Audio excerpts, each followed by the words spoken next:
안녕하세요. 사연에 빠지다의 DJ 민영입니다. 오늘도 두 가지 사연 준비되어 있어요. 재미있게 들어주시고요. 구독과 좋아요 버튼도 눌러주세요. 그럼 오늘의 사연 바로 시작해 볼게요. 여러분 모두 안녕하신가요?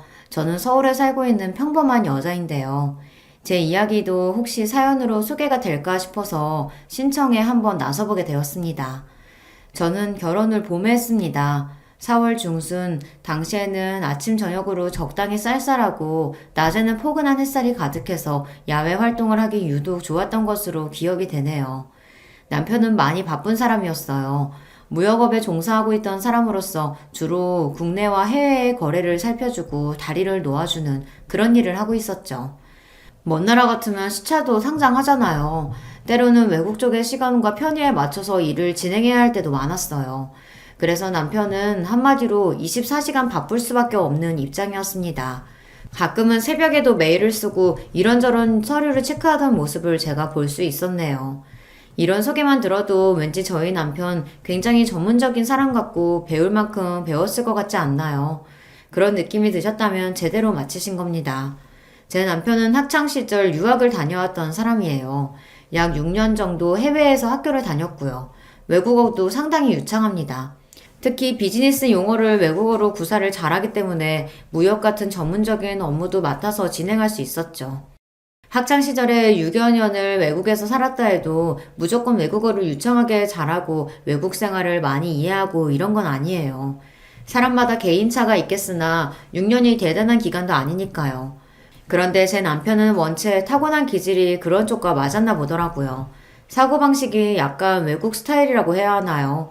우리나라 사람들 정서와는 살짝 다른 그런 게 처음 만났을 때부터 느껴졌답니다. 좋은 말로 해서 매너가 있고 깔끔했고요. 나쁜 말로 하자면 사람이 정남이가 좀 없어 보이고 개인주의적인 면모가 엿보였었죠. 남편이 이성적이라면 저는 감성적이라고 할 수 있겠습니다. 저는 남편을 카페에서 일하다가 처음 만났어요. 당시에 저는 카페에서 정직원으로 근무를 하던 중이었고 남편은 커피를 사러 온 손님이었답니다. 몇 번 직원과 손님으로 마주치는 동안 호감이 갔던 것 같아요. 마음이 통했다는 것을 확인한 뒤에 따로 만남을 시작했었고요. 남편과 결혼을 하기로 했던 건 제가 일반 정직원에서 책임자인 매니저가 되었던 시기였죠. 카페에 매니저가 되어서 일을 하고 있을 때 남편과 결혼하기로 했었어요. 그러자마자 시댁의 반대에 직면했답니다. 여기서 윤미진이 누구예요?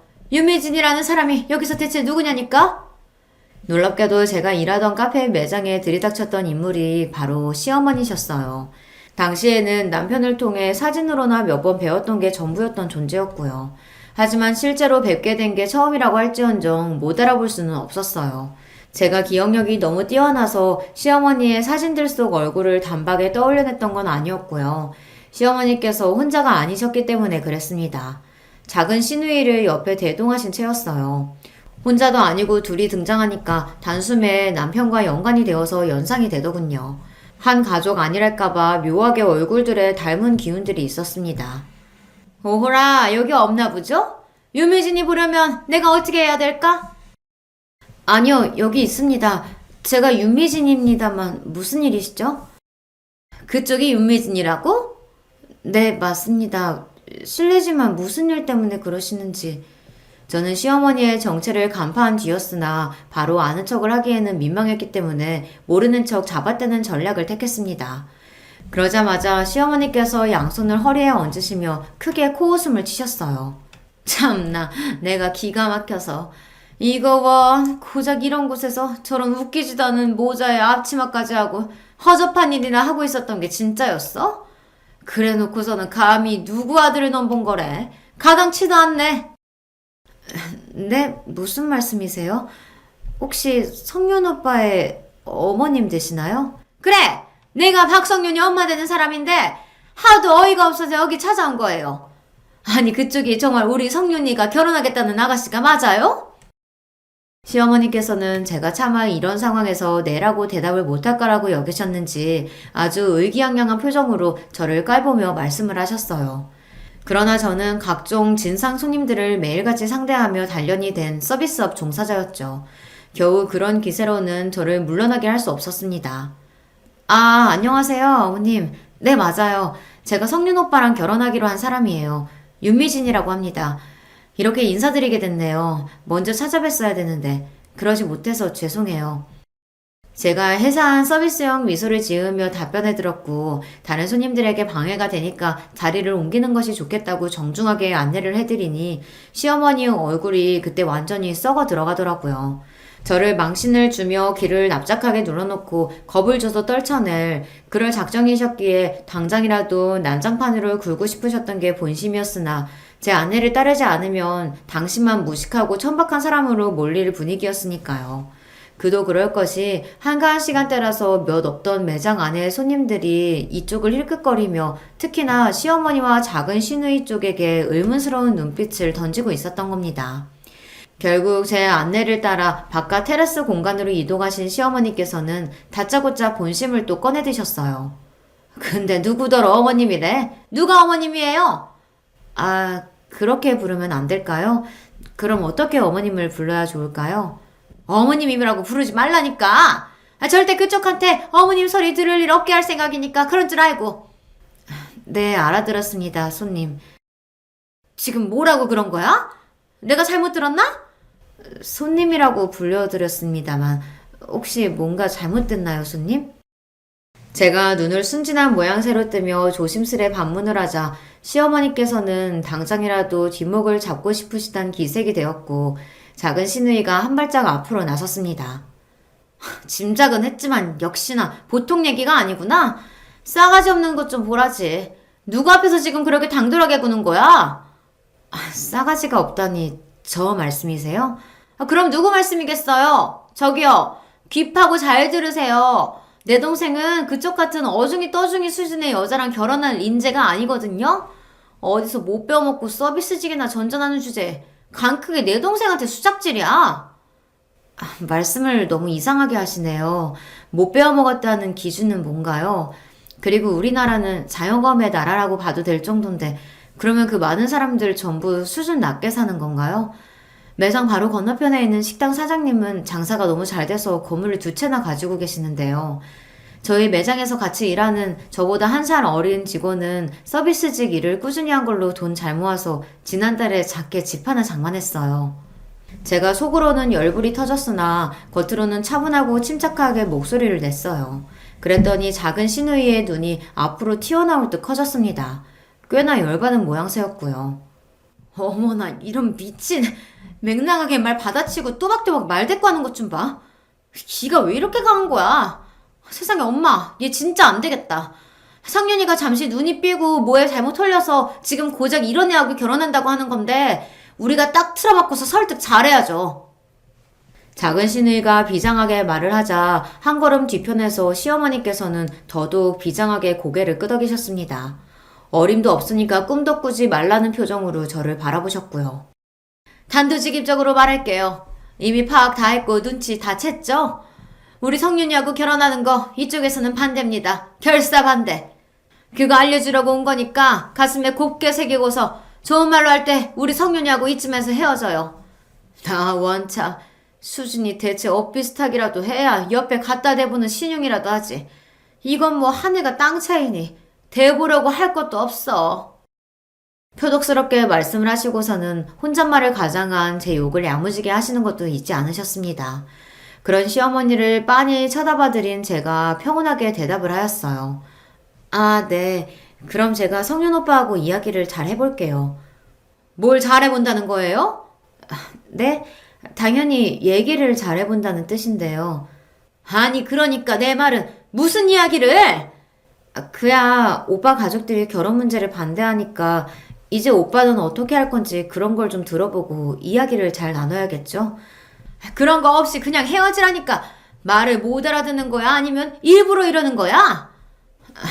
왜요? 그렇게 이야기를 나눈 다음 헤어질 수도 있는 거 아닌가요? 지금 여기서 뭐가 문제인 건지 저는 잘 모르겠습니다. 그쪽에서 이야기를 그렇게 꺼내버리면 우리 성윤이가 안 헤어질 수도 있으니까 이러는 거잖아요, 지금. 헤어지자고 딱 말을 해야지. 왜 애먼 마음 어리고 착한 남의 집 귀한 아들을 흔들어 놓으려고 말을 그딴 식으로 꺼내서 바지가랑이를 붙잡으려고 해? 그건 그렇다고 하더라도 성룡 오빠의 선택이고 결정인 거 아닌가요? 결혼하는 당사자는 성윤 오빠인데 왜 주변에서 그러시는 건지 모르겠네요. 나이가 어린 것도 아니고 나이 먹을 만큼 먹었고 경제적으로 진작에 독립되어 있고 사회생활도 베테랑인 어른인데요. 그런 사람한테 왜 아이 다루듯이 하세요? 다 컸다고 하더라도 결국 내 품 안의 자식인 거야. 집안 꼬라지가 엉망이라서 이런 것도 모르는 모양이지? 하나를 보면 열을 안다고. 결국 집구석 꼬라지도 볼품없고 변변하지 않겠지. 뻔해. 시어머니께서는 그때 작정하시고는 저를 말씀으로 때리셨습니다. 제가 웬만한 막말에는 면역과 단련이 되어 있는 사람이었는데 그럼에도 시어머니의 그날 막말에는 심장이 철렁 내려앉더군요. 물론 천만다행스럽게도 겉으로는 그런 티를 내지 않았습니다. 만약 그랬다면 정말 자존심이 상했을 거예요. 저는 애써 태어난 척하며 아무렇지 않은 모습을 꾸며냈고 시어머니와 작은 시누이는 마지막까지 저에게 눈을 흘기면서 제발 주제 파악하고 떨어져 나가라는 악담을 남겼더랬죠. 두 사람이 떠나고 난 뒤에야 저는 직원용 공간으로 들어가서 멍하니 방금 있었던 일을 되짚어보며 정신을 다스렸습니다. 제가 만나온 남자와는 너무나도 다른 그의 모친과 누나. 그동안 이야기를 몇 번 들어오긴 했었어요. 사귀는 동안에도 남편이 자기 가족들과는 자기가 전혀 안 맞는다고 말을 하며 그때마다 고개를 절레절레 흔들었었거든요. 그나마 자기와 공통점이 조금이라도 있는 사람은 집안에서 사촌형과 큰 외삼촌 정도라고 하였습니다. 그래도 부친하고는 같은 남자끼리라서 그런가 대화가 그럭저럭 통하는데 모친하고는 너무 안 맞고 이야기가 안 통한다고도 했었어요. 모친은 사람 자체가 너무 성격이 유난이라서 자기가 감당하기 힘들다고 그랬고요. 저는 남편이 자기 가족들 이야기를 그런 식으로 할 때마다 아직 시댁에 대해서 모를 때였으므로 순진하게 그래도 가족밖에 없다 이렇게 반응을 해줬었네요. 아무리 그래도 세상에서 엄마가 최고인 법이라면서 모친에게 잘 좀 해드리라고 남편에게 말을 했었던 지난날의 제 입을 확 꿰매버리고 싶었습니다. 직접 마주하고 나니까 남편이 아주 정확했었다는 사실만 알겠더라고요. 시어머니께서는 보통 유난이신 분이 아니었고 작은 시누이 역시 만만치 않은 인물이었습니다. 그래도 진작에 남편으로부터 자기 가족 이야기를 그렇게 들어왔기에 이 남자가 자기 가족들과 한통속이 아니라는 것을 알 수 있었다는 게 다행이었네요. 덕분에 가슴을 쓸어내렸죠. 이것만 보아도 아시겠지만 저는 시어머니와 작은 시누이의 놀라운 면모를 마주하고 나서도 결혼을 안 할 생각은 전혀 없었습니다. 그 가족들이 요란스럽게 유난하다고 하여 결혼을 포기할 수는 없었죠. 그리고 아주 솔직히 고백하자면 제 남편이 객관적으로 잘나고 괜찮은 조건을 지닌 사람이었으니까요. 저라고 해서 그런 사람을 놓치고 싶었겠나요? 남편은 저보다 여러모로 월등하게 앞서는 사람이었고 저는 저보다 잘난 사람에 대한 열등감이나 자격지심이 전혀 없었습니다. 그저 감사하게 여기며 넙죽 엎드리면 엎드리는 사람이었죠. 그러니 제가 남편과 헤어질 이유는 없었어요. 사람은 누구나 손해보는 것을 본능적으로 싫어하고 결국 속물일 수밖에 없습니다. 그게 자연스러운 현상인데 이런 저를 두고 시댁에서는 얄미워서 미쳐버리려고 하였어요. 내 자식 내가 힘들게 잘 키워놨더니 어떻게 남 좋은 일만 시켜줘? 그건 안 될 일이야.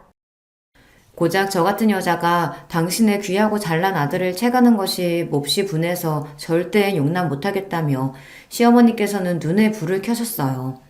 그 두 눈에 흙이 들어가기 전까지는 제가 며느리로 들어오는 꼴을 볼 수 없다고 선언하셨습니다.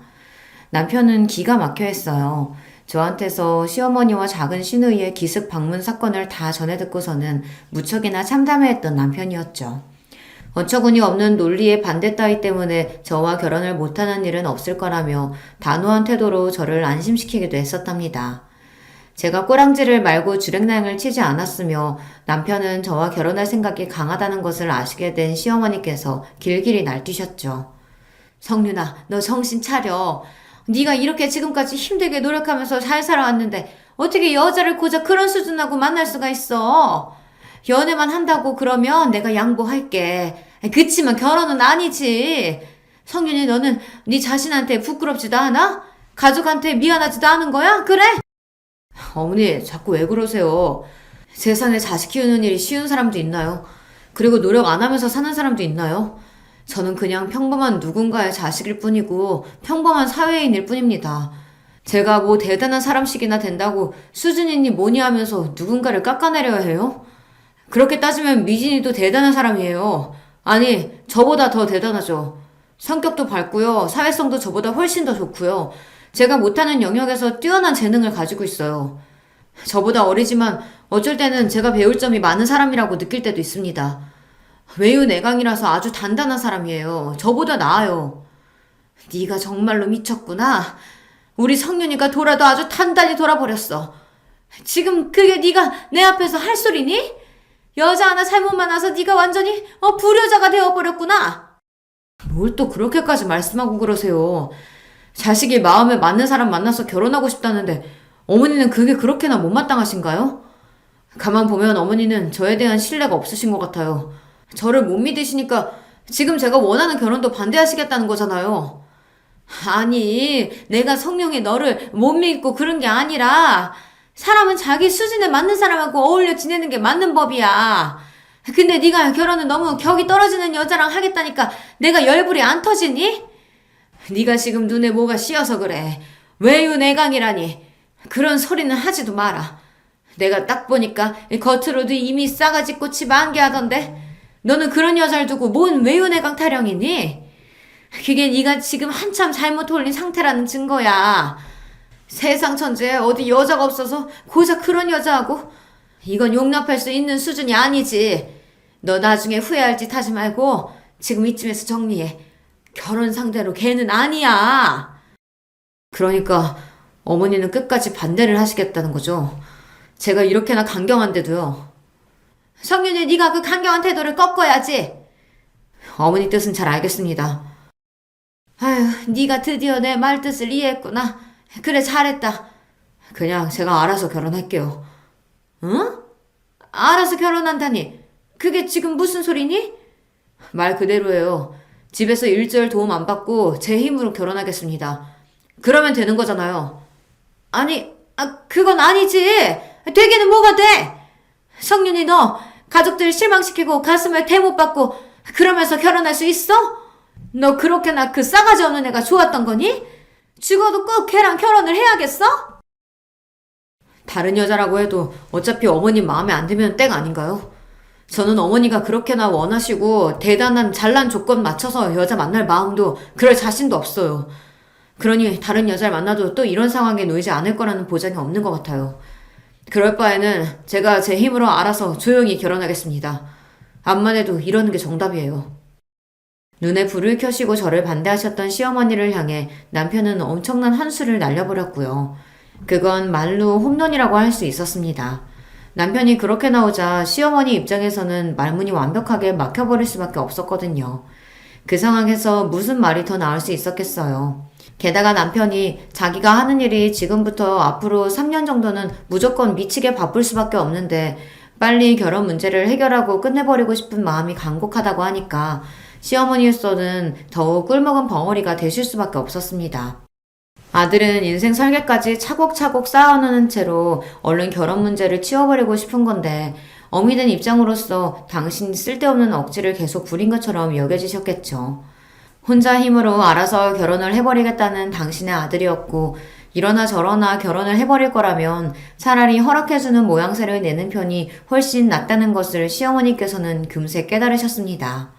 그래서 마지못해 저희 부부의 결혼을 허락해 주셨어요. 한 발짝 뒤로 물러나 계셨던 시아버지 역시도 그때부터는 흔쾌히 허락의 의사를 드러내셨고요. 시누이들은 별말 하지 않음으로써 동조의 뜻을 나타냈습니다. 물론 표면적으로 가만히 있었다는 뜻이니 정말로 말을 한마디도 안 했다는 것은 아닙니다. 세상에, 그래서 결국은 결혼을 하겠다는 거네? 웬일이니? 우리 집안 수준 떨어진다. 너는 처음에 안 말리고 뭐 했어? 네가 그때 잘했으면 됐을 일이잖아. 언니, 나도 이렇게 될 줄 몰랐어. 설마 결혼하겠다고 계속 물어붙일 줄은 몰랐단 말이야. 그딴 게 우리 올케가 되다니 이게 말이 돼? 벌써부터 짜증나. 시누이들은 명백히 저를 마음에 안 들어 했거든요. 두 사람이 저를 겨냥해서 그렇게 툴툴대는 소리를 제가 한두 번 들은 것은 아니었으나 그럴 때마다 그냥 못 들은 척 모르는 척을 해버렸네요. 그게 최고로 편했기 때문입니다. 제가 남편이랑 결혼한다고 했을 때 사실 저희 집안에서는 너무 좋아했고 거의 잔치 분위기였어요. 양가 반응이 너무 달라서 민망하지만 그게 사실인 걸 어쩌나요. 저는 20살 때부터 혼자 자취를 해온 입장이었고 부모님은 멀리 지방 동네에 살고 계셨습니다. 고향이 그쪽인 건 아니고요. 제가 12살 때 친정아빠의 일자리 때문에 지방에 내려가서 살게 되었던 거예요. 저는 고등학교를 졸업하고 나서 대학을 다니기 위해 홀로 상경하여 지내기 시작했던 게 계속해서 자취 생활로 이어졌고요. 저희 친정 부모님은 그 지방에서 24평 아파트에 살고 계셨습니다. 그리고 제가 3살 위에 친정언니가 있는데요.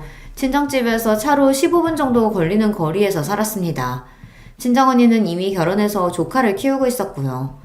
그 지역의 전문대를 졸업한 친정언니는 20대 중반의 나이에 4살 연상의 형부와 결혼을 했습니다. 지방이라고 해서 전부 그런 건 아닌데 희한하게 그 동네가 결혼들을 일찍 하는 편이었거든요. 그래서 친정언니도 별 생각 없이 일찍 시집을 가버리더라고요. 형부는 그 지역 토박이고요. 길을 새로 조성해서 깔끔한 동네의 신축 빌라에 친정 언니네가 살았습니다. 제가 서울에서 대학을 나오고 어영부영 자리를 잡는가 싶더니 그게 잘 안 되는 것처럼 보였던 와중에 좋은 남자를 만나서 집안 멀쩡한 곳에 시집간다고 하니까 친정 식구들은 무척이나 좋아했죠. 저보고 성공했다고 하였습니다. 진작에 제가 야무지고 명랑하고 현명해서 자기 밥그릇 알아서 잘 챙기고 알아서 앞길을 잘 꾸려갈 줄 알았다면서 친정 식구들은 하나같이 목소리를 높였는데요. 저는 민망해 죽는 줄 알았어요. 시댁과는 전혀 다른 의미에서 호들갑을 떨어대는 친정 식구들이 고맙기도 하면서 저도 모르게 고개가 민망함으로 숙여지더라고요. 시댁에서 외치는 수준 차이라는 표현이 내심 제가 마음에 걸리고 있었나 봅니다. 친정에서 무조건 제 결혼에 환호를 하고 있었으니 시어머니의 말마따나 어느 쪽이 손해이고 어느 쪽이 이득인지 극명해 보여서요. 사실 결혼 가지고 득실을 따지는 것 자체가 우스운 행위였지만 사람 마음이라는 게 어쩔 수 없이 계산기 한 번은 두드려보게 되니까요. 시댁에서 저를 향해 못마땅한 태도로 일을 가는 것이 이해는 갔습니다. 시부모님께서는 32평짜리 아파트에 살고 계셨는데요. 친정 부모님은 지방 동네인 한편 시부모님께서는 서울 아파트라는 것이 큰 차이점이었어요. 하나부터 열까지 우리가 손해인 결혼을 시켜야 하다니. 아이고, 내 팔자야. 시어머니께서는 계산기를 두드려 보신 끝에 분통을 터뜨리셨습니다. 그러실만 했다고 여기며 덧붙여보자면 시누이들이 둘 다 시집들을 잘 갔습니다. 큰 시누이 본인부터 명문대를 나온 재원이었고요. 큰 시매부는 대기업에 다니는 인물이었으며 그 집안도 잘 살았습니다. 큰 시누이는 멀쩡히 잘 다니던 회사를 출산과 육아 문제로 퇴사하였으나 별로 미련도 남지 않았다고 하는 게 자기 시댁부터가 빵빵해서 그런 것 같더라고요. 작은 시누이는 자기 언니와는 다르게 공부 머리가 좀 부족했던 것 같아요. 그냥 평범한 4년대 대학교를 나왔는데 특이사항으로는 성적이 좋지 않았다는 것입니다. 그래서 대학 간판뿐만 아니라 성적을 보는 어느 정도 괜찮은 기업들에는 고개를 들이밀어 볼 수가 없었죠. 그런 성적으로는 마이너스 역효과였으니까요. 성적까지는 안 보는 고만고만한 회사에 들어갔는데요. 작은 시누이가 자기 언니보다 뛰어난 점이 있다면 그건 외모였습니다. 예쁘장하거든요. 옛날에는 더 예뻤다고 하길래 제가 언제 한 번은 사진을 봤었는데 진짜 유년 시절에는 아역 배우를 해도 될 만큼 귀엽고 예쁘더라고요. 오히려 크고 나서 외모가 덜할 정도였는데 그래도 바탕은 어디 안 간다고 예쁘장한 외모였습니다. 이게 무슨 뜻이겠나요? 여자는 예쁜 외모를 타고나면 고시 패스 3관왕은 한 것과 동일하다는 표현이 괜히 있겠어요. 그까지 대학 간판이 부족하고 성적은 개판이었어도 집안 멀쩡하고 얼굴은 예쁘장하니까 인기가 굉장히 많았다고 하네요. 만나자고 덤벼드는 남자들이 많았기에 작은 시누이는 그 중에서 골라잡아 작은 시매부를 만났다고 합니다. 작은 시매부는 자기 사업체를 2개 운영 중인 사람이었고요. 그 집안 역시도 주로 사업을 해왔으며 돈 걱정은 안 해봤다고 하더라고요. 시어머니의 입장에서는 당신의 딸들이 그 정도의 결혼을 해냈는데 딸들보다 잘난 게 틀림없는 아들이 훨씬 더 멋지게 결혼을 할 거라고 믿어오셨던 거예요. 시누이들도 내심 잘나고 콧대 높고 집안 빵빵한 올케가 생길 거라고 생각을 해왔었고요. 그런데 결과는 바로 저였죠. 저는 작은 시누이와 비슷한 수준의 대학을 나왔고요. 취업은 금방 했었는데 사무직이 적성에 안 맞았습니다. 적성에 맞아서 행복하게 일을 다니는 사람들이 세상에 얼마나 되겠나 싶어서 참고 일을 다녔다가 스트레스가 도져서 위경련으로 쓰러진 적도 있었어요. 그때 깨달았죠. 건강 잃고 후회해봤자 그때는 이미 다 끝났을 거라고요. 남이 나의 인생을 살아주는 것도 아닌데 눈치만 보느라 참고 살다 인생을 망칠 것 같아 과감히 퇴사를 해버렸습니다. 27살 추석, 바로 그 다음 주부터 서비스직 일에 첫 출근을 했었네요. 진상들은 끝도 없었고 인간 군상의 온갖 추악한 면에 경악하는 나날이었어요. 하지만 희한하게 사무직보다 적성에 맞았습니다. 아무리 힘이 들어도 이상하게 보람차다, 할만하다 이런 마음이 들더라고요. 요즘은 좀 세태가 다른데 그때까지만 해도 서비스직에서 일을 한다고 하면 정식 취업으로 앉혀주는 분위기가 좀 있었습니다. 그런 일을 한다고 어디 가서 이야기를 하면 꼭 한 번씩 그래서 취업은 언제 할 거야? 이런 질문이 날아왔었죠. 저는 그게 정식 취업을 해서 일을 하고 있는 거였는데도 말입니다. 인식 수준이 그랬었네요. 하지만 비록 인식이 그럴지언정 계속 움직이며 일을 해야 할지언정 저는 스스로 만족해서 계속 그 일을 이어갔던 것이고요.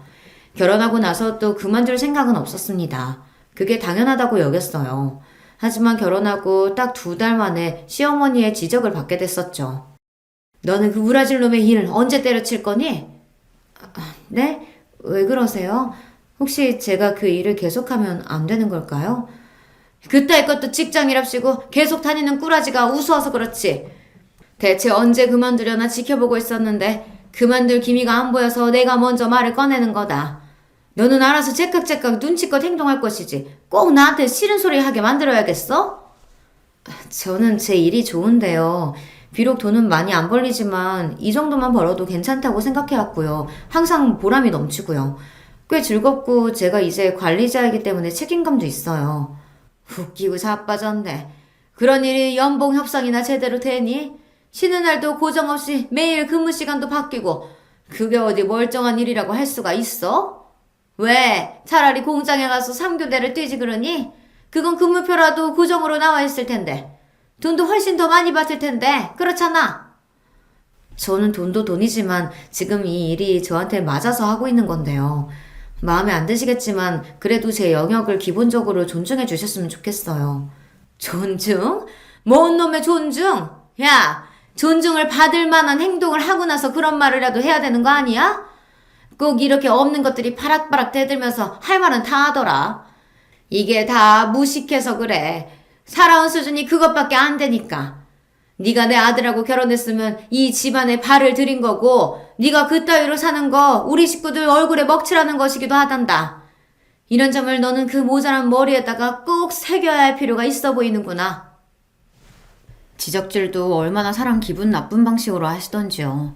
제 눈과 귀에는 시어머니야말로 수준이 안 좋은 것처럼 느껴졌는데 어디까지나 제가 의리라는 것을 자각은 하고 있었기에 꾹 참으면서도 어색하게 웃어나 드렸습니다. 최대한 순하게 말입니다. 아무리 진상 손님이라 할지라도 제가 의뢰에 기본적으로 놓여있다는 것을 절대 망각하지 않으며 일을 하는 게 서비스직의 철칙이었거든요. 그게 또 습관이 되었던 건지 시어머니의 막말 대잔치 앞에서 저는 겉으로나마 헤헤 웃으면서 급신거렸어요. 그저 알겠다고 대답해 드렸습니다. 하지만 그게 본심은 아니었기에 제가 시어머니 때문에 제 직장을 그만두는 일은 벌어지지 않았어요. 그게 시어머니로 하여금 저를 더욱 눈의 가시로 보이게 하는 기능을 했던 것 같습니다. 어쩜 저렇게 한결같이 싸가지가 없는지 몰라. 제가 아무리 순하게 실실 웃어드리고 말대꾸를 하지 않아도 저에 대한 평가는 언제나 싸가지가 없다는 것이었습니다. 무조건적으로 제가 당신에게 복종을 하고 따라야 하는데 그게 아니라 앞에서는 알겠다고 하고 뒤에서는 아무런 변화가 없는 게 아주 괘씸하다고 하셨습니다. 저로서는 정말 난감했죠. 제 딴에는 잘해보겠다고 시어머니께 잘하고 있었거든요. 저라고 해서 안부전화 같은 걸 드리고 싶었겠어요. 문자를 하고 싶었던 적은 없었으나 며느리로서 뭔가 도리를 다 해야 할 것 같아 때마다 그렇게 했을 뿐입니다. 또한 시어머니께서 그런 건 당연히 해야 한다 이렇게 보고 계셨기 때문에 제가 감히 거스를 생각은 못했죠. 결혼하고 나서 남편이 무척 일이 바빠졌어요. 스스로 예상했던 것만큼 그 시기가 정말 정신없이 바쁘게 일하며 입지를 탄탄하게 다져나갈 때였거든요. 그런 남편한테 제가 시어머니 때문에 속상하다고 미주알 고주알 떠들고 싶지는 않았습니다. 남편은 무대뽀로 밀어붙여서 저와의 결혼 허락을 시댁에서 받아낸 것으로 자기 역할을 다한 셈이었고, 그것만으로도 솔직히 저는 고맙다고 생각 중이었거든요. 그렇다고 해서 친정에다가 제 이야기를 있는 그대로 떠들어대기엔 민망했죠. 제가 끝내주게 결혼을 잘했다면서 좋아했던 친정 식구들이 내심 제가 혹시나 시댁 식구들로부터 따돌림을 당하고 괴롭힘을 당하는 일은 없을까 하여 걱정하고 있다는 것을 제가 알고 있었기 때문입니다. 그런 걸 뻔히 알고 있었는데 굳이 그 먼 곳에서 저를 걱정하며 친정 식구들이 발을 동동 구르게 만들고 싶지는 않았어요. 그래서 아주 잘 사는 척 했습니다. 아무런 문제 하나 없이 시댁 식구들과도 잘 지내고 바쁜 남편을 내조 잘하고 제 일도 잘 다니는 그런 결혼 생활을 하고 있는 것처럼 굴었어요. 현실은 시댁 때문에 머리를 싸매는 나날이었지만 말입니다. 저도 시댁을 무시하고 싶었어요. 그게 가능하다면 제 몸 하나만 잘 챙기면서 그렇게 편한 결혼 생활을 하고 싶었는데 현실은 그렇지가 못했습니다. 우리나라는 배우자와 결혼을 하면 그 배우자의 가족들끼리 어쩔 수 없이 함께 딸려올 수밖에 없다는 걸 제가 제대로 체감했었네요. 시어머니의 간섭과 잔소리를 막을 명분이 마땅하지 않았어요. 시누이들이 여자들끼리 친목을 쌓을 필요가 있지 않겠냐며 시댁으로 오라고 하면 한숨을 내쉬면서도 터덜터덜 걸음을 하지 않을 수 없었습니다. 분위기가 자연스레 그렇게 돌아가더라고요. 시댁에 모여서 같이 담소를 나누고 소일거리나 같이 하고 그러자고 해서 딱 가보면 막상 소일거리라는 것은 저만 했습니다. 예를 들어 마늘을 까놓은 일 같은 거 말이에요. 베란다에서 신문지 깔아놓고 매워서 오만 눈살을 찌푸리며 눈물을 훔쳐가며 마늘 깎는 소일거리를 하는 것은 저였고요. 담소를 나누는 것은 시누이들 뿐이었습니다. 본인들은 자기 부모님 댁이니까 편하겠죠. 편하니까 그렇게 모여서 노가리나 까는 것이었을 텐데 저는 가뜩이나 시댁이라 편하지 않은 입장이었건만 혼자 일까지 하려니까 서럽고 비참했습니다. 솔직히 제가 성격상 그런 걸 가만히 참고 있는 인물은 아니었습니다. 하지만 일부러 참았던 것이에요. 그런 말도 안 되는 상황을 견뎠던 것은 비록 정도의 차이는 있겠으나 어딜 가나 처음부터 쉬운 일은 없고 텃세라는 것은 존재할 수밖에 없다고 생각하고 있었거든요. 기존에 있던 사람들과 정말로 잘 지내볼 생각이 있다면 그 텃세라는 과정을 꾹 참고 견디면서 묵묵함을 보여주고 인정을 받는 것이 가장 정확한 방법이었어요. 잘 지내볼 생각이 없고 독고다이로 가겠다면야 사실 텃세 따위 뿌리치고 걷어차버리면 그만이었지만요. 저는 시누이들과 잘 지내볼 마음이 있었습니다. 제 남편의 누나들이잖아요. 어쨌거나 이제 저하고도 가족으로 묶인 거였으니 웬만하면 평생 가족으로 살게 될 텐데 그렇다면 초석을 잘 다져놓는 것도 나쁘지 않을 것 같더라고요. 비록 제가 첫인상이라는 첫 단추는 야성적으로 끼운 바 있었으나 이제는 조금 다른 모습을 보여줌으로써 호감을 살 필요가 있었습니다. 무엇보다 제 남편이 자기 누나들하고 안 친했거든요. 성격이 워낙 다르니까 그럴 수밖에 없었죠. 제 남편을 대신해서 결국 제가 시누이들과 친해진다면 가깝게 지내게 된다면 제가 남편에게도 좋은 일을 해주는 것이 될 것만 같았습니다. 그래서 눈물 콧물을 동시에 훌쩍거리며 마늘을 깠었네요. 시댁에서 키우는 강아지가 베란다 유리문 너머로 저를 안쓰럽게 바라보던 그 눈빛이 얼마나 머쓱하게 느껴지던지요. 그때 외출에 나가셨던 시어머니께서 돌아오셨던 게 기억이 나네요. 어머나 우리 뽀삐 어디에 있나 했더니 거기 있었어요? 베란다에 마늘이 많네. 어머 무셔라. 어우 매워라. 우리 뽀삐는 가까이 가면 애치 재채기 나와서 안 돼요. 이리로 엄마한테 와요. 아이고 우리 뽀삐 우리 기특한 내 새끼. 귀가를 하신 시어머니께서는 훤히 보이는 통 유리문 너머로 제가 마늘을 까고 있는 게 보이자 당황하면서도 강아지부터 챙기셨습니다. 베란다 문도 두꺼운데 그 닫힌 문 가까이 와봤자 강아지의 눈이 매우면 뭐 얼마나 맵겠나요. 그런데도 우쭈쭈 하시며 강아지는 챙기셨고 저는 본체만 채하셨어요. 부엌에서 하하호호 담수를 나누고 있던 시누이들에게도 강아지를 안고 향하시더니 마늘 저거 뭐냐 이렇게 물으셨고요. 그러자 시누이들이 다듬을 마늘이 많길래 저한테 시켰다고 했어요. 시어머니께서는 그랬구나 하신 것이 전부였습니다. 당신의 딸들을 나무라든가 아니면 저를 칭찬하시든가 뭐 하나는 하셨어야 했던 것 같은데 씁쓸했네요. 혼자 열심히 일하고 뒷정리까지 하고 그러는 게 시댁에서 제 역할이었던 것 같아요. 제가 성질 꾹 참고 그러면서 지냈던 이유는 하나, 인정받고 싶어서였습니다. 저도 그들 중 하나로 섞이고 싶었거든요. 다시 말씀드리지만 시댁 식구들이 너무 좋아서 하나가 되고 싶었던 건 아니었고 멀리 미래를 내다보았을 때 장기적으로 그게 이득일 것 같아서 제 나름 노력을 했던 것 뿐이에요. 하도 제 직장을 우습게 보고 깔보니까 책 잡힐 거리 없게 하려고 만약 제가 근무하는 날에 시댁에 연락이 오면 내일이 휴무라 그때 가겠습니다 라든지 그런 식으로 확실하게 굴었습니다. 일 다니는 것 때문에 이것도 못하고 저것도 못한다는 그런 이미지를 주기는 싫었거든요.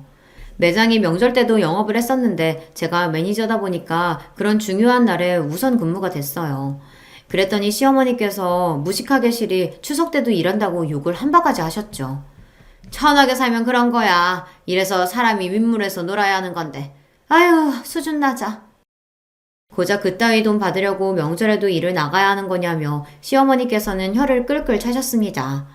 사회 경력에도 도움이 일절 안 되는 거 아니냐며 시누이들은 피식 웃어댔었고요. 저는 참을 인자를 머리에 새기며 애써 참았었죠. 추석 때 일이 끝나는 대로 후다닥 시댁으로 가서 명절을 챙겼고요. 정말 웃긴 건 제 남편이 그해 추석에 출장에 가 있었거든요. 일 때문에 영국에 2주 정도 일정으로 갔었는데 추석이 껴있었어요. 그런데 남편한테는 아무 말도 안 하고 저한테만 추석에도 일하는 게 무식하다며 시댁에서 조롱을 했던 것입니다. 참 어이가 없을 따름입니다. 그러거나 말거나 일단 저는 씩씩하게 허드렛 일을 도맡아가면서 그렇게 명절을 났었고요. 진심은 통하는 법이고 노력은 배신을 안 하는 법이라고 하잖아요. 그런 일념으로 지내고 있던 어느 날이었습니다. 바야흐로 단풍철이었던 거예요. 너 혹시 다음 주 금요일에 쉬니? 여자들끼리 오붓하게 단풍놀이나 갈까 한다.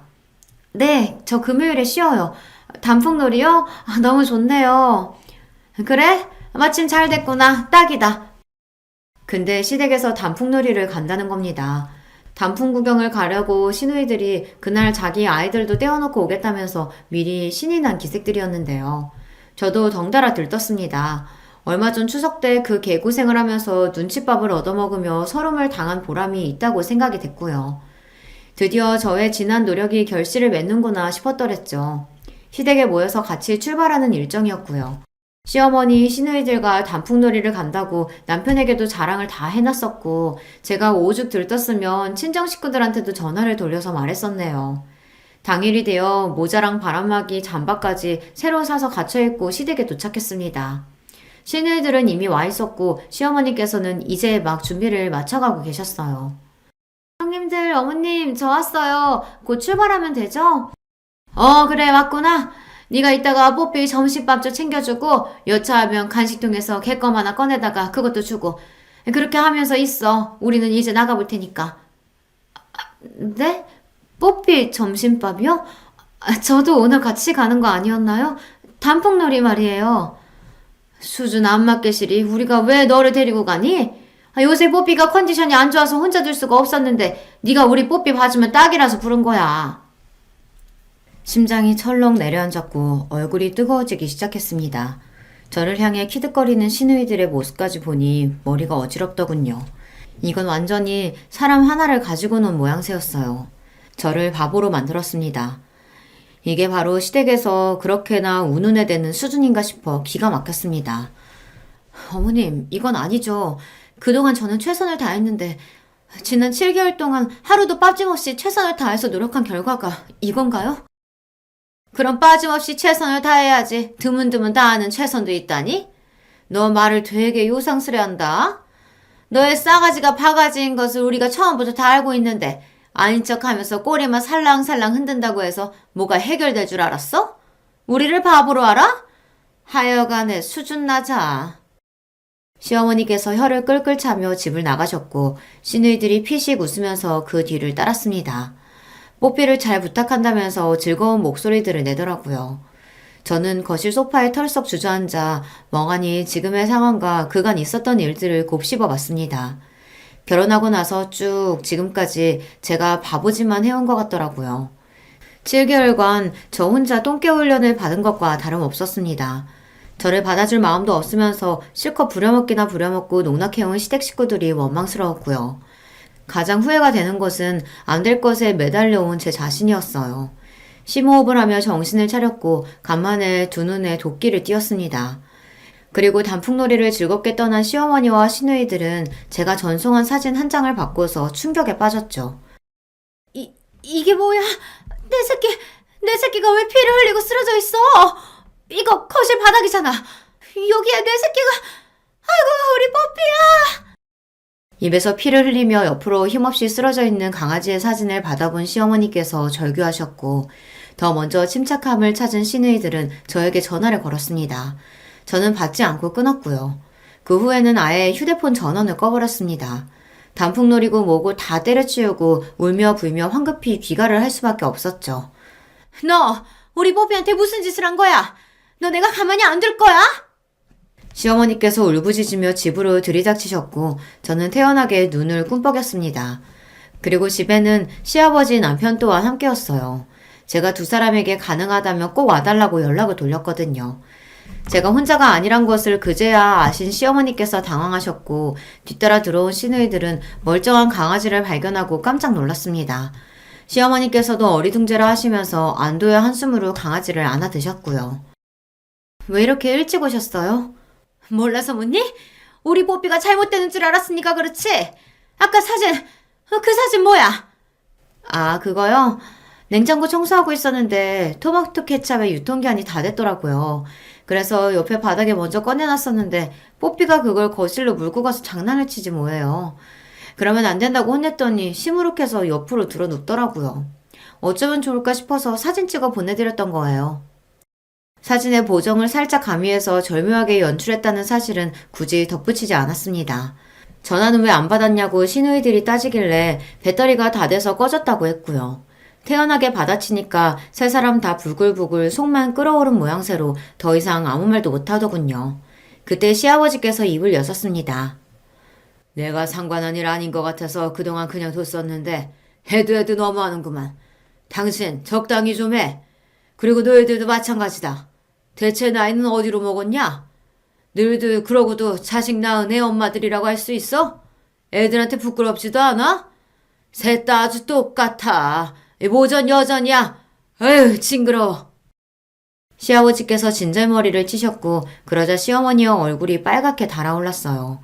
뭔가 오해가 있었다느니 제가 얄밉게 머리를 써서 지금 상황이 이상하게 꼬인다더니 그런 소리들을 늘어놓으셨지만 시아버지께서는 시끄럽다며 일축하셨습니다. 그리고 남편은 싸늘하게 식은 시선으로 세 사람을 바라보았죠. 앞으로 이 사람이 여기 오는 일은 없을 겁니다. 그렇게 아세요. 성윤아, 너 지금 잘못 오해하면 안 돼, 어? 무슨 오해요. 어머니, 제발 작작하세요. 앞으로는 그냥 어머니한테는 며느리 없다고 생각하시면서 사세요. 그 편이 낫겠네요. 그리고 누나들, 앞으로는 남동생 있다고 생각하지 마. 나도 나한테 누나들 없다고 생각하고 살 거니까. 각자 그렇게 살자. 그게 처음부터 정답이었던 것 같다. 남편은 차갑게 말을 뱉고서 제 손을 잡고 일어났습니다. 살벌한 시선으로 앞만 보며 걸어가는 남편을 아무도 붙잡지 못했죠. 저는 고개를 돌려서 시아버지께만 꾸벅 인사를 드렸고요. 망연자실한 시어머니 그리고 얼이 빠져있는 시누이들을 지나쳐 시댁을 빠져나온 그 순간이 아주 후련했습니다. 남편은 그간 자기가 신경을 전혀 못 써준 것이 미안하다며 차에서 내내 저에게 사과를 했어요.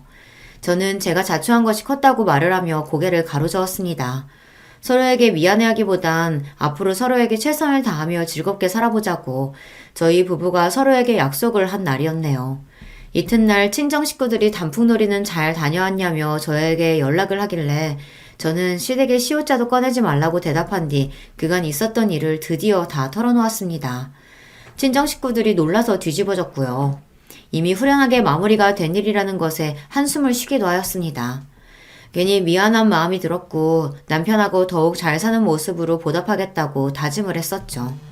시어머니께서는 그간 당신이 유치했다고 하시며 저에게 정식으로 사과를 하고자 하셨고 잘 지내보자고 하셨으나 저는 한 번 아니면 아니라고 생각하기도 해서요. 안 내키더라고요.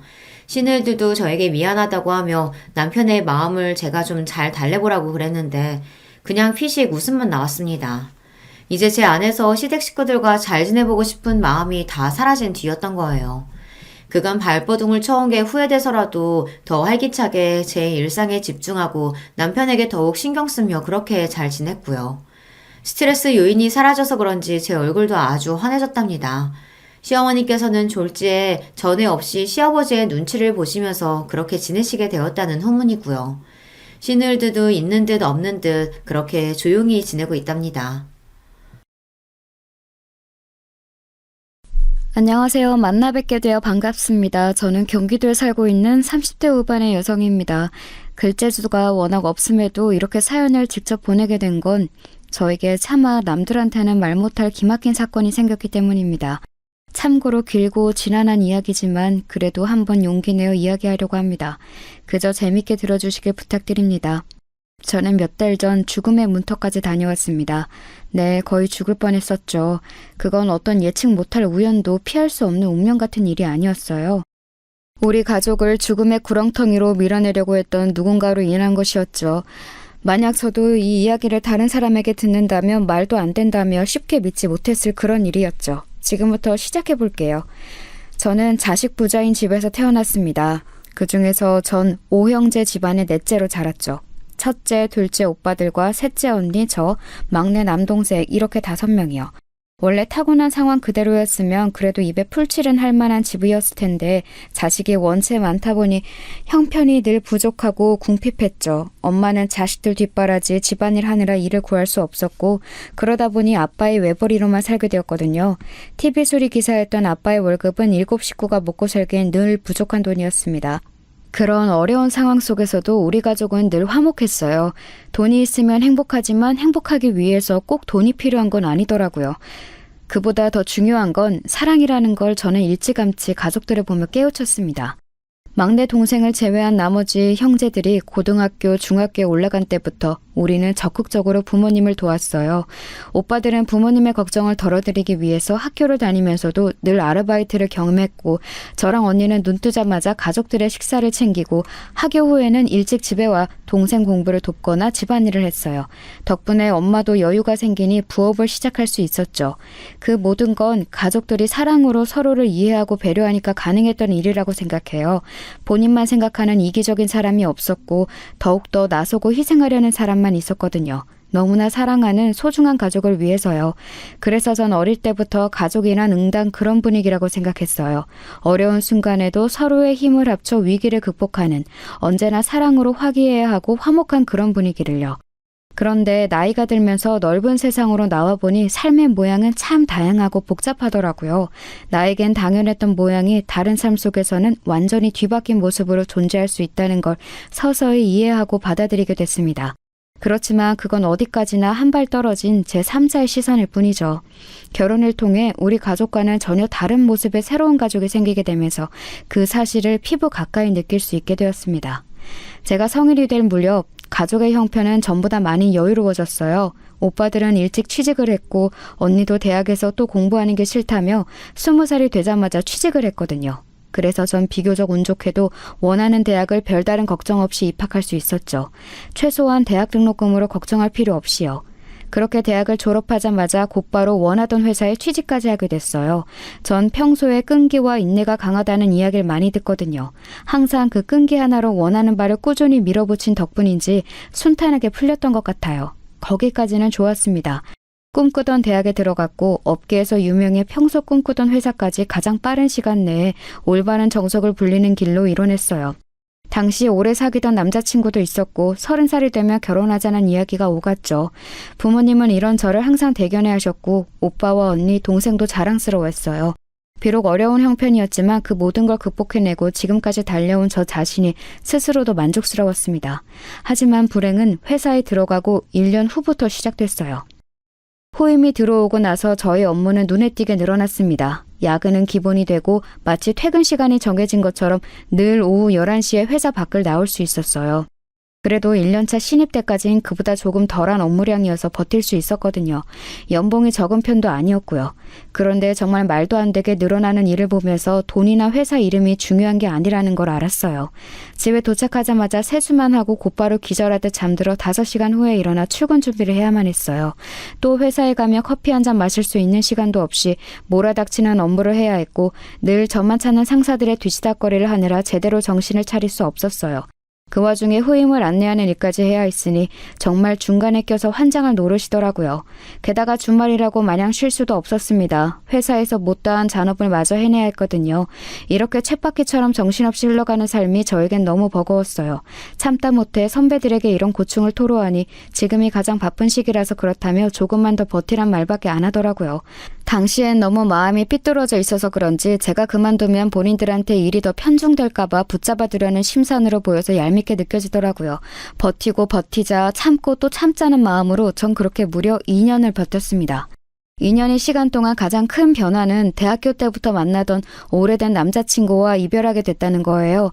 제 일상도 사라진 마당에 남자친구를 만날 여유까지 챙길 수 없더라고요. 남자친구는 제 일이 여유로워질 때까지 기다리겠다고 했지만 차마 붙잡을 순 없었습니다. 전 사실 그전까지는 사랑하기 때문에 보내준다는 말을 안 믿었거든요. 그런데 막상 제가 그런 상황에 놓이자 그 말이 이해가 되더라고요. 만약 사랑하지 않았다면 욕심부리며 어떻게든 곁에 붙잡아뒀을 거예요. 그런데 제 불안정한 상황과 붙잡고 싶은 이기심 때문에 진심으로 사랑하는 사람한테 상처를 줄 수가 없었어요. 여유를 갖지 못해서 미안하다는 말로 이별을 통보할 수밖에 없었죠. 가뜩이나 지칠 대로 지쳐있던 저는 그 뒤로 더욱더 망가져갔어요. 위염과 위경련을 늘 달고 살았고 피부는 메말라 푸석푸석해지고 탈모까지 생겼어요. 정신적인 스트레스가 너무 심해 정신과 병원을 찾았지만 그마저도 시간이 부족해 병원에 갈 수가 없어 겨우 2-3번 방문한 게 끝이었죠. 가족들은 이런저런 걱정해서 늘 회사를 관두라고 했지만 저는 쉽게 그만둘 수가 없었어요. 내가 이런 회사를 다시 들어갈 수 있을까? 업계가 크지 않은데 입소문이 나진 않을까? 가족들이 날 엄청 자랑스러워했는데 이렇게 일찍 포기해버리는 게 맞을까 하는 여러 생각들 때문에 괴로웠습니다. 하지만 이런 저의 고민을 정리해준 건 다름 아닌 남동생이었습니다. 그날도 저는 똑같이 야근을 끝내고 집으로 돌아와 침대에 쓰러지듯 누웠거든요. 그런데 남동생이 제 방에 조심스럽게 들어와서 이렇게 말하더군요. 누나, 난 누나가 우리 중에 가장 참을성이 좋다고 생각해. 그건 분명 어딜 가서나 칭찬받고 치켜 세워질 장점일 거야. 그래서 누나가 지금까지 온 것도 대단한 것 같아. 참을 만큼 참았으면 더는 가만히 있지 않아도 돼. 그러니까 반격을 하든 박차고 나오든 뭐든 간에 누나는 누나가 원하는 대로 할 자격이 있어. 동생의 말에 저는 큰 위로를 얻으면서 동시에 용기를 얻었어요. 여태까지 버틴 것도 대단하고 그게 아까워서 앞으로의 시간을 허비할 필요는 없다는 걸 깨달은 저는 참지 않을 용기를 냈어요. 곧바로 다음날 회사로 가서 사직서를 냈죠. 직장 선배, 동료, 친한 친구들 모두가 말렸지만 가족들만은 제 선택을 응원해줬어요. 사직서를 낸다는데 박수를 받는 사람은 아마 흔치 않을 텐데 말이에요. 어쨌든 저는 그때부터 참지 않을 용기를 가지고 더 열심히 살아가기로 했습니다. 그 가르침은 제 미래의 수많은 선택들에게 큰 도움이 되었죠. 회사를 다니는 중에는 딱히 소비를 할 여유나 시간이 없던지라 전 꽤 많은 돈을 놓아둘 수 있었어요. 그 돈에 퇴직금과 부모님의 도움, 대출을 껴서 가게를 냈습니다. 어떤 가게인지는 정확히 말할 순 없지만 회사를 다니면서 제 생활을 누리고 싶다는 바람이 생겼는데 그에 딱 맞는 곳이었어요. 운영 시간은 정해져 있었지만 제 일상에 따라서 유동적으로 바꿀 수 있었고 그럼에도 감사하게도 손님들이 꾸준히 찾아주셔서 지금까지 운영해오고 있어요. 예전 회사 다닐 때보다 벌이도 훨씬 좋고요. 사실 이제야 말은 이렇게 간단히 하지만 가게를 차린 후 2-3년까지는 상황이 그다지 좋지는 않았어요. 혼자 운영하는 것에 대한 부담도 컸고 자리 잡기 전까진 벌이도 그닥 좋지 않았거든요. 어느 정도 안정권에 들어서기 시작한 건 바로 남편 덕분이었습니다. 가게를 준비하던 중에 저는 지금의 남편을 만났습니다. 인테리어 회사에 다니고 있던 남편은 제 가게로 일을 나온 사람 중 한 명이었어요. 남편의 첫인상은 참 좋았습니다. 성실하고 과묵하지만 본인의 일에 집중하는 모습이 멋있는 그런 사람이었어요. 아마도 제가 먼저 호감을 가졌던 것 같네요. 회사를 그만둔 뒤 훨씬 대담해진 저는 몇 번의 일적인 만남 끝에 남편에게 먼저 다가가 호감을 표현했어요. 그쪽이 마음에 드는데 혹시 사적으로 만나볼 의향이 없냐고요. 사람이 워낙 진중하고 무거워 보여서 마음을 얻기가 생각보다 어려울 것 같았거든요. 그런데 예상과 달리 그 사람도 제 요청에 흔쾌히 좋다고 하더군요. 제가 묻지 않았으면 아마 본인이 물어봤을 거라고 하면서요. 마음이 통한 우리는 그렇게 만남을 시작하게 됐고 어느새 둘도 없는 연인이 되었습니다. 남편은 저랑 동갑으로 제가 생각했던 것처럼 자기 일에 열정을 가진 진실된 사람이었어요. 사실 만남을 시작할 때부터 저는 남편이 연애보단 결혼하기 좋은 남자라는 걸 단박에 알았어요. 일 말고는 딱히 별다른 취미도 없고 대화할 주제가 많지도 않고 그렇다고 대화를 이끄는 게 능숙한 편은 아니었거든요. 그럼에도 불구하고 이 사람과 결혼을 하면 나에게 무한한 신뢰를 주겠구나 싶은 확신이 있었어요. 이 사람만 믿고 함께 한다면 고생시키는 일은 없겠구나 싶은 그런 거 있잖아요. 제가 그동안 찾던 사람은 안정감과 확신을 주는 남편이 아닐까 싶었습니다. 가게를 차린 지 1년 반 만에 엄마가 병으로 6개월 만에 돌아가셨거든요. 그 일 때문에 가족들이 전부 다 많이 힘들어했어요. 서로가 서로를 위로하면서 어떻게든 삶의 의지를 다지고선 앞으로 나아갈 수밖에 없었죠. 그렇지만 또 반대로 서로가 서로에게 짐이 될까봐 가뜩이나 힘든 가족들한테 감정을 토로하는 게 미안해서 마음 한구석은 늘 위태로웠어요. 회사를 다닐 때도 느꼈지만 곁에서 의지할 수 있는 사람이 없다는 건 정말 힘든 거더라고요. 사실 그동안 저는 곁에 누군가 버티고 서주기를 바랐던 것 같아요. 제가 기댈 수 있게요. 그런데 남편이 저에겐 그런 사람이란 걸 깨달았죠. 엄마가 돌아가셨을 때도 장례식장에서 내내 자리를 지켜주고 일을 도와주었어요. 장례를 치르고 나서도 제 곁을 가만히 지켜주었고요. 그런 모습을 보면서 결혼을 확신했던 것 같습니다. 그 일 이후로 우리는 곧 결혼이라는 공동의 목표를 함께 세우게 되었고 미래를 약속하는 사이가 되었어요. 결혼을 완전히 확정하기 전에 남편은 사실 자신에겐 결혼을 미루고 싶은 이유가 있다고 했어요. 경제적으로도 둘 다 준비되어 있고 둘 다 30대 초반의 나이였기 때문에 딱히 그 이유가 뭔지 감이 안 잡히더라고요. 그런 저에게 남편은 지금이라도 선택권을 주고 싶다면서 처음부터 끝까지 자신의 상황을 상세히 말해주었습니다. 남편의 가족은 어머니, 형, 여동생 이렇게 4식구였어요. 아버지는 남편이 고등학생 때 사고로 돌아가셨다고 했고요. 당시 공장 대표로 계셨던 아버지 덕분에 땅과 건물 등 남겨놓은 재산이 많아서 다행히 가족이 경제적으로 걱정할 건 없었다고 하더라고요. 그럼에도 집에 계셨던 어머니는 일을 다니기 시작하셨고 그러면서 집에 남은 형제들끼리 자주 싸웠다고 해요. 집안일을 맡을 사람이 없으니 형이 동생들에게 일을 떠넘기기 시작했고 그로 인해서 자주 다퉜다네요. 당시 아버지가 돌아가시고 나서 심적으로 힘들어하던 어린 여동생에까지 형이 매일 자신의 교복 손빨래를 시켰다면서 아직까지 그때를 잊을 수 없다고 하면서요. 남편의 형은 어렸을 때부터 다소 성미가 고약하고 이기적이며 권위적인 성격이라 학교나 집에서 자주 문제를 일으켰대요. 그에 반해 남편은 조용한 성격이고 여동생은 겁 많고 유약한 편이었으니 성격적으로 자주 부딪힐 수밖에 없었겠죠. 형은 고등학교 때부터 어머니에게 아버지가 남긴 유산의 일부를 요구하며 일찍이 혼자 독립하겠다고 요구했다 합니다. 하지만 어린 나이에 여건이 안 되면서 혼자 살 수는 없다며 어머니는 끝까지 거절하셨대요. 그러자 이에 앙심을 품은 형은 일부러 학교에서 친구를 괴롭히고 폭행해서 고의적으로 자퇴를 할 수밖에 없는 상황을 만들었다고 합니다. 그렇게 하면 바라던 대로 어머니가 고집에 못 이겨 자취를 시켜줄 줄 알고서요. 하지만 어머니는 생각보다 완고하고 강인한 분이신 것 같더라고요. 잘못을 저지른 것에 대해 크게 혼낼 뿐 눈 하나 깜짝이지 않고 형의 모든 요구와 요청을 묵살했다고 합니다. 그때부터 형은 어머니에게 말도 안 되는 앙심을 품어온 거예요. 툭하면 어머니와 말다툼을 벌였고 나중에는 따로 독립해서 살라고 해도 취직 준비를 핑계대며 집에 눌러 살았다고 하더라고요. 어머니를 종부려 먹듯 시켜 먹으면서요.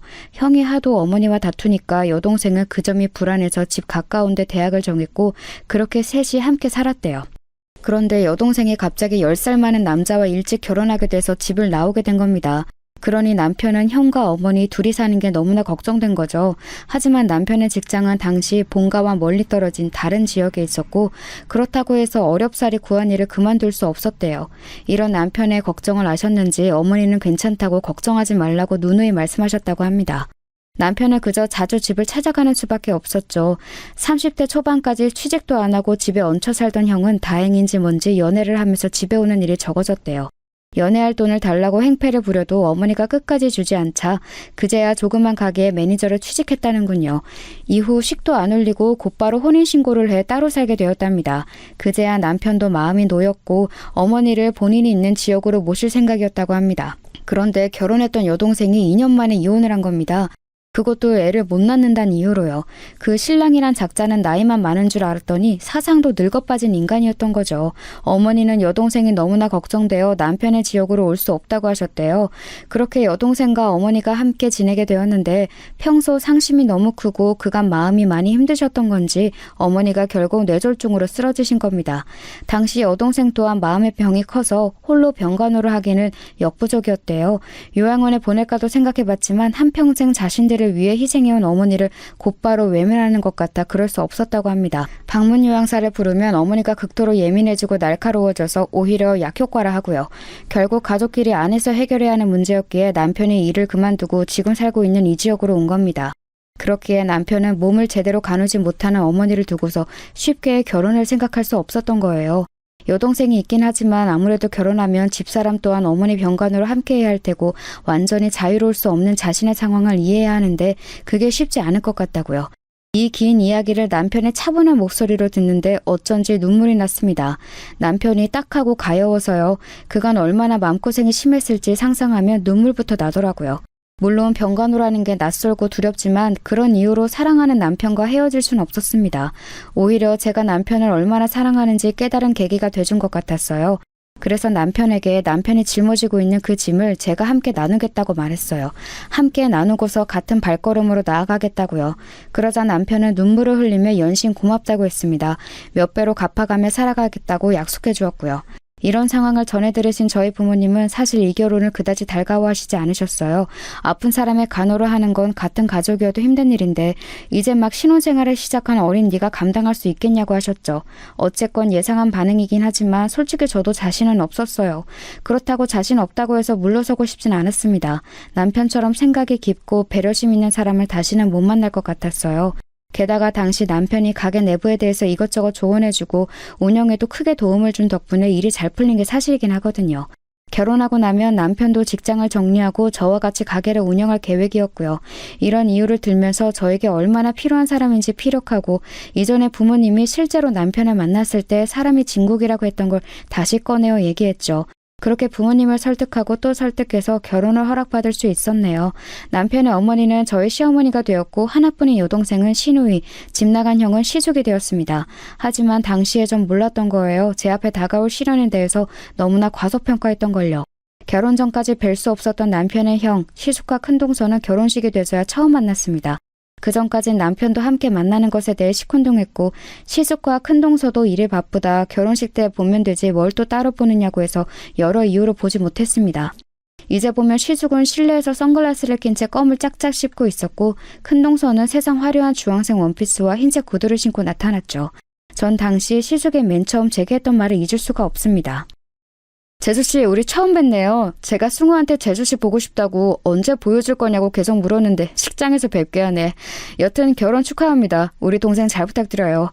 애가 이렇게 얌전해 봬도 나 닮아서 꽤나 성깔 있거든. 조심하시고요. 아참, 가게 하시는 거 잘 되신다면서요? 그러면 뭐 돈으로 별다른 걱정 없겠네. 재산 가지고 싸울 필요도 없고. 그러면 우리 앞으로 웃으면서 보는 겁니다. 네? 시숙은 저 말을 하고선 저를 훑어보았고 이내 큰동서와 서로 마주보며 깔깔깔 웃었습니다. 식장이 떠나갈 정도로요. 농담인 건지 비꼬는 건지 모르겠지만 초면에 성깔이니 재산이니 돈이니 이런 이야기를 들으니 좀 어리벙벙하더군요. 지금 스스로 무슨 이야기를 하는 건지는 알까 싶기도 하고 게다가 사실은 남편이 시숙의 의견을 전하지 않고 의도적으로 만남을 막았다는 사실을 알게 되니 더욱더 혼란스러웠죠. 그렇지만 거긴 결혼식장이고 심지어 저는 신부였으니 애써 웃어넘길 수밖에 없었죠. 그런데 그 두 사람은 몸이 불편한 어머니 쪽은 쳐다도 보지 않고 회행하며 다른 곳으로 가버리더라고요. 마치 이젠 아예 연을 끊은 사람들처럼 말이에요.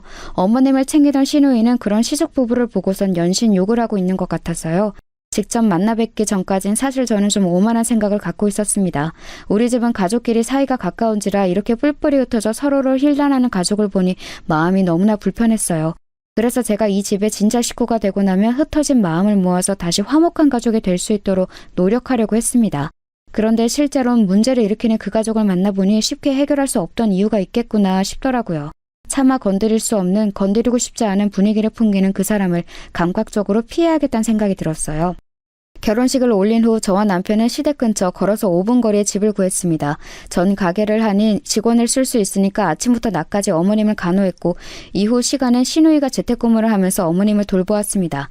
남편은 직장을 그만두고 본격적으로 제 가게로 출근해서 운영하기 시작했어요. 남편이 사업 수완이 있는지 함께 하니까 매출이 훨씬 더 오르더군요. 저도 좀 쉬고 싶던 찰나 집에서 쉬며 어머님을 돌보게 된 거죠. 어머님은 거동이 불편할 뿐 정신은 멀쩡하셔서 어려운 건 딱히 없었어요. 오히려 이런저런 이야기를 나누면서 엄마와 딸처럼 가깝게 지낼 수 있었죠. 친정엄마가 돌아가신 후에 참 많이 후회했었어요. 회사와 가게로 바빠서 엄마와 더 많은 시간을 보내지 못했던 것도, 더 많은 대화를 나누지 못했던 것도 전부 다 후회스러웠어요. 어쩌면 그 마음이 시어머님을 모실 수 있게 한 동력이 됐던 것 같네요.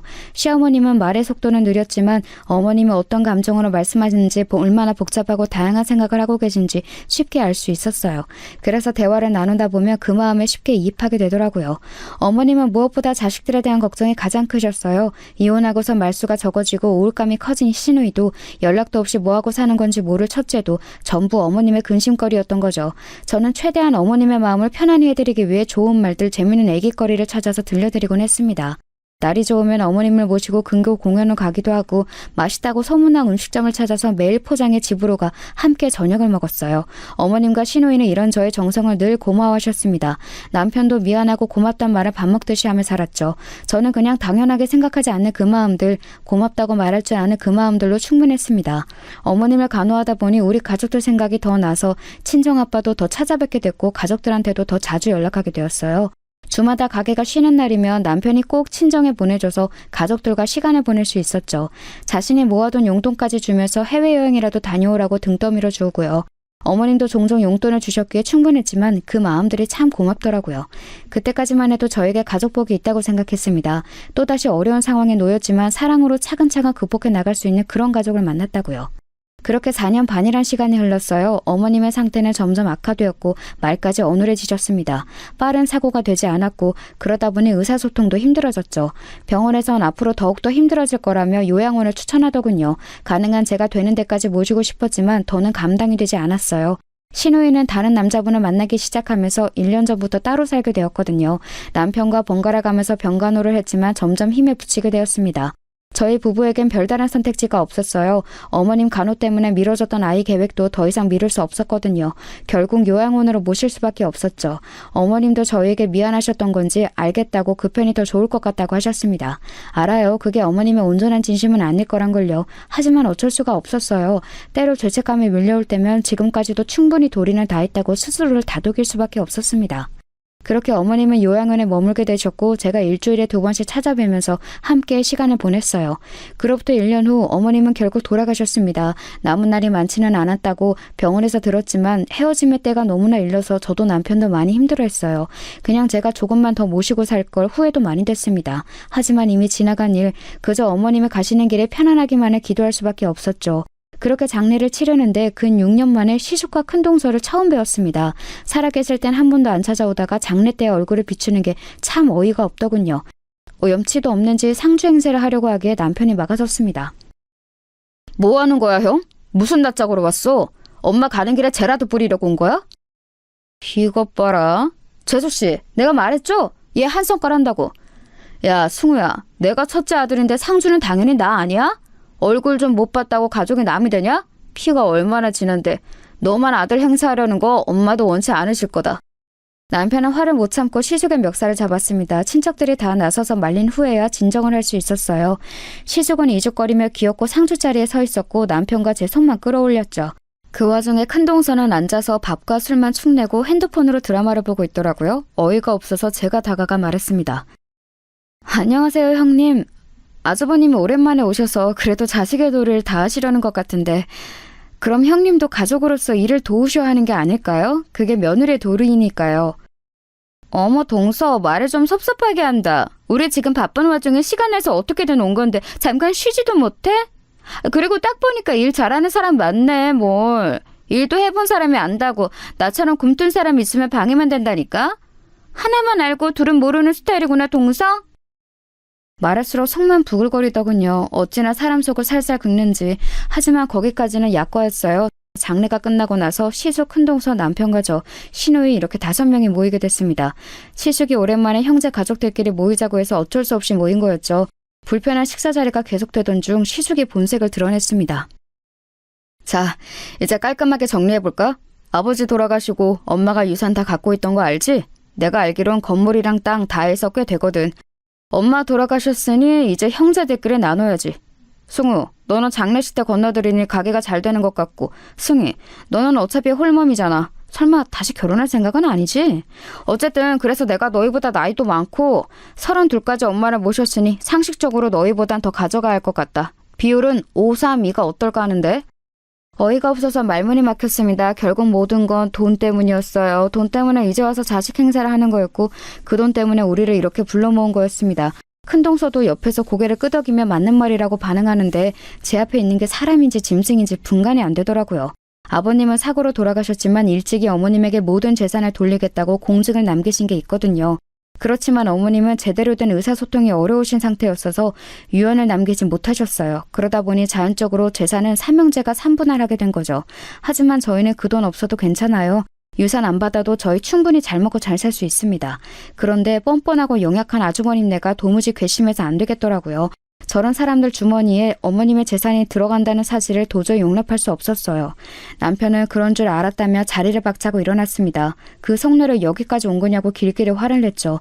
저는 남편을 다시 자리에 앉히곤 차분하게 말했어요. 아주버님, 지금 저희가 가져가는 만큼 똑같이 가져간다고 해도 억울할 판에 지금 본인이 유산 비율을 그렇게 나누신 건가요? 이렇게 나오시면 저희도 법적으로 나가는 수밖에 없어요. 유산 생각하지 않고 여태껏 어머님 병간호 다 했습니다.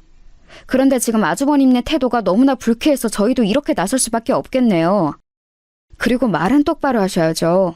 32이란 나이까지 어머니 집에 얹혀 산 거를 모셨다고 표현하는 건 좀 부끄러운 일 아닌가요? 제 말에 큰동서는 손아래 사람이 감히 손윗 사람을 가르친다며 큰 소리로 화를 내더라고요. 곁에 있던 시누이가 큰동서를 말리면서 말을 거들었습니다. 본인은 여태껏 둘째 오빠네 새언니에게 신세를 졌다며 유산을 더 챙겨가는 사람이 있어야 한다면 그건 둘째 오빠와 새언니라고 말해주더군요. 여태껏 곁에서 병간호를 한 사람에게 그러자 시숙은 시누이에게 만약 둘째네 부부가 동의한다면 너도 그 결과를 따를 거냐고 물었습니다. 시누이는 그게 뭐든 따를 거라고 답했어요. 그러자 큰동서는 그럼 이 문제에 대해서 상수권을 두고 더 생각해보고서 의논해보자며 다음 약속을 기약했습니다. 일주일 후 다시 만나 의논하자는 거였죠. 더 의논해보고 말 게 없다고. 우리의 의견은 여전히 같다고 했지만 마저 듣지도 않고 호련히 가게를 나가버리더군요. 황망했어요. 어차피 우리가 밀고 나가면 상속법에 따라 재산을 균등하게 나누게 될 테지만 그마저도 너무나 아깝고 화가 나더라고요. 저런 인간들한테 어머님의 노고와 삶을 빼앗기는 것 같아서요. 차라리 신우에게 더 나눠주고 싶은데 저 인간들은 절대 따라주지 않겠죠. 어떻게 해야 상속 포기를 시킬지 고민해보았지만 방법이 없더라고요. 해서 저희가 장기간 간호했다는 사실을 토대로 상속 재산 분할 소송을 걸려고 했습니다. 남편은 어차피 저런 인간은 가족도 아니니 소송쯤 아무것도 아니라고 했죠. 그리고 이러한 저희의 계획을 신우에게 미리 말해주었죠. 그렇게 시숙을 다시 만나기로 한 날이 됐습니다. 그날 아침 신우에게서 전화가 왔어요. 그러면서 하는 말이 본인이 첫째 오빠와 통화해서 마음을 돌리려고 했답니다. 우리가 소송을 걸면 방법이 없을 거라고 더는 추한 모습 보이지 말고 지금이라도 상속 포기를 하라고요. 그렇게 말해두었으니 첫째 오빠도 깨달은 바가 있을 거라며 대화로 잘 풀라고 이야기해 주더군요. 저도 최대한 좋게 해결하고 싶었어요. 가족 간에 얼굴 붉히며 돈 가지고 싸우는 거 정말 치졸하고 못 봐줄 일이더라고요. 이렇게 낯설고 힘든 경험을 굳이 하고 싶지 않았어요. 그렇다고 해서 제가 참고 넘어갈 일은 아니잖아요. 제 남동생이 말했던 것처럼 참지 않을 용기를 다시 한번 보여야 하는 때란 생각이 들었습니다. 남편도 저와 같은 생각이었고요. 그렇게 단단히 마음을 먹고 남편과 함께 자리로 나갔어요. 원래 약속 장소는 술집이었는데 당일 약속 장소가 아주버님네 집으로 바뀌었습니다. 큰동생네가 임신을 해서 이동이 어렵다는 이유였죠. 그리고 생각해보니 자신들 집에 초대한 적이 없다면서 겸사겸사 집들이를 하자더군요. 일주일 전만 해도 유산으로 싸운 와중에 집들이라니 코웃음이 나더라고요. 하도 완강하게 어쩔 수 없이 집으로 찾아갔습니다. 가보니 상탁에 술과 배달 음식이 질비하게 놓여있었어요. 참으로 낯설게도 환히 웃으며 저희 부부를 맞이하기에 왠지 모를 불안감이 엄습했습니다. 저번에 모였을 때 분위기가 너무 험악해서 관계를 좀 개선해볼까 해서 이렇게 자리를 마련했다고 하더군요. 남편과 저는 경계를 내려놓지 않고 그들을 대하려고 했어요. 밥을 먹는데 코로 들어가는지 입으로 들어가는지 모르겠더라고요. 혹시 술 기운에 빌려서 우리를 설득하려는 건 아닐까 싶어서 건배만 하고 술은 입에도 대지 않았죠. 시숙은 기분이 좋은지 연신 웃으면서 저희에게 그간의 안부와 사는 이야기를 물었습니다. 우리도 엄마 찾아뵈고 싶었지. 아무렴 내 엄마인데 나 몰라라 하고 싶었겠어? 그런데 그럴 수가 없더라고. 아직 우리가 경제적으로 또 사회적으로 안정화되지 않은 상태거든. 사업하는 것마다 망하고 뭐 좀 해보려고 하면 코로나다 경제위기다 뭐다 운이 따라주질 않더라고. 그런 모습으로 어떻게 엄마 앞에 나서겠냐? 우리 그간 고생 많이 했다. 팔도를 돌면서 안 해본 일이 없어. 그 와중에 이렇게 하늘에서 천사 같은 아이를 내려준 거야. 그러니까 우리가 얼마나 유산이 간절했겠니. 섭섭하게 생각 마라. 우리도 그 말 하면서 괴로웠어. 우리는 잘못 살았지만 이 뱃속의 아이는 잘못 살면 안 되잖아요. 아무리 그래도 이 집 핏줄인데 그건 시어머님도 원치 않으시겠죠. 저도 정말 보란듯이 잘 키우고 싶어요. 나는 이렇게 지금 변변치 못한 일에 불안정하게 살고 있지만 아이가 태어날 집은 번듯했으면 좋겠고. 애 얘기만 하면 왜 이렇게 눈물이 나는 건지. 술에 취한 건지 장황하게 사는 이야기를 늘어놓는 모습을 보니 그 자리에 함께 있는 게 괴로워지더라고요. 물어본 적도 없고 궁금하지도 않은데 말이죠. 게다가 아이 핑계를 대면서 어쩔 수 없었다고 하는데 아이가 생겼다고 해서 여태껏 시어머님을 내팽개쳐두고 뒤늦게 나타난 게 없던 일이 되나요? 어이없는 소리. 그냥 귓등으로 듣고 있었습니다. 한참을 그렇게 떠들던 시숙은 갑자기 무표정한 얼굴로 다시 한번 저에게 물었습니다. 정말로 상속을 더 나눠줄 의향이 없냐고요. 남편은 언성을 높이며 역시나 그렇게 말할 줄 알았다고 했습니다.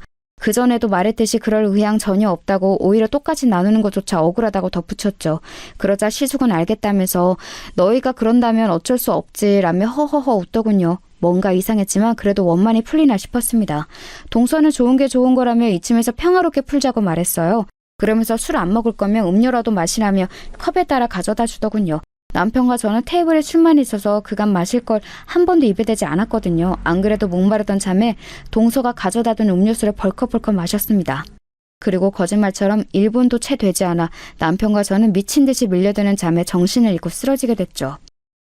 얼마 동안 잠든 건지 모르겠어요. 3분, 5분? 기억상으로는 30초 남짓 쓰러져 있던 것 같은데 저 멀리 흐릿한 시계를 보니 5분은 된 것 같았어요. 꿈속을 헤매는 것처럼 비몽사몽한 상태로 있던 저는 누군가 제 발을 밟는 촉감에 슬며시 눈을 떴습니다. 이 사람아, 기절한 사람 발을 밟으면 어떡하나? 깨면 어쩌라고?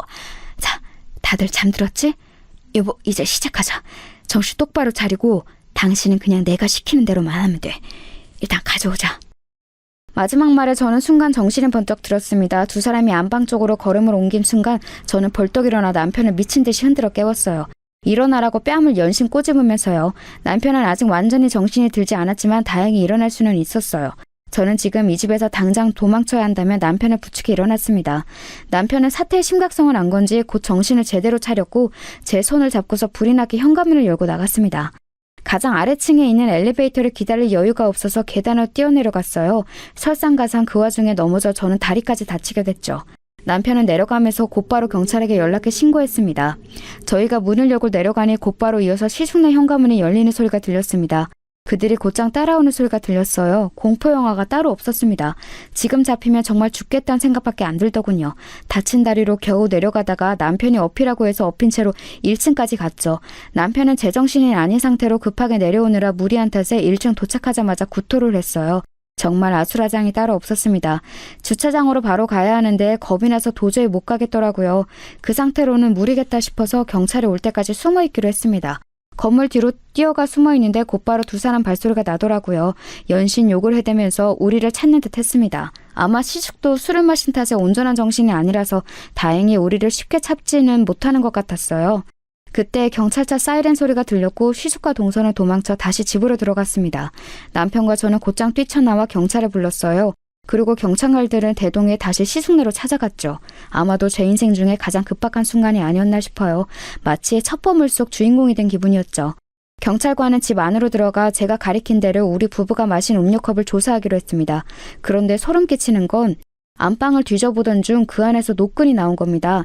얇고 긴 노끈 말이에요. 이걸로 뭐 하려고 캐묻자 남편과 저에게 그냥 겁만 주려고 했다네요. 상속 포기하게 한 다음 억지로라도 문서를 작성하게 할 요양이었대요.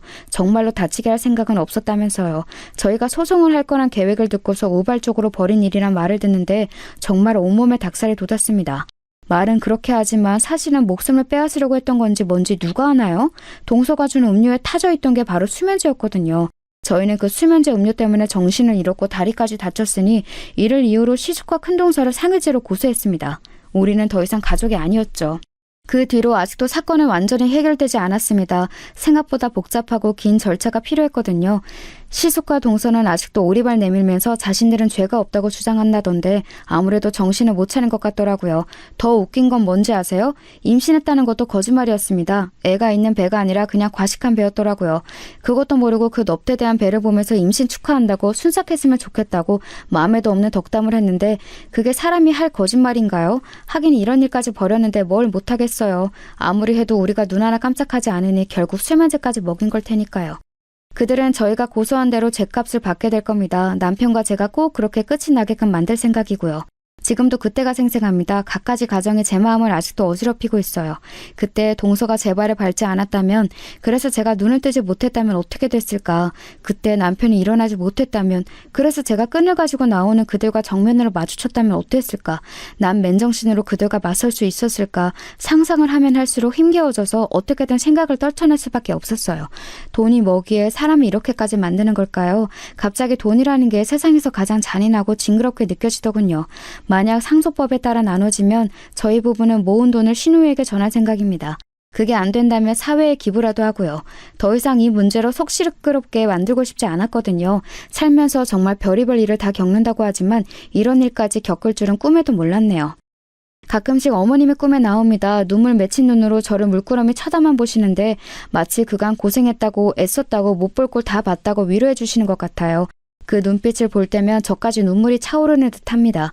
시어머님 말대로 크게 액땜했다고 쳐야 할 것 같아요. 이 이상의 불행이 더는 없도록 어머님이 제 곁을 지켜주시겠죠? 그간 많이 고생했으니 앞으로는 어머님을 믿고서 다시 한번 나가봐야겠습니다. 저마다 돈보다 더 값진 사랑을 누리는 하루 되시길 바랄게요. 지금까지 긴 글 읽어주셔서 감사합니다.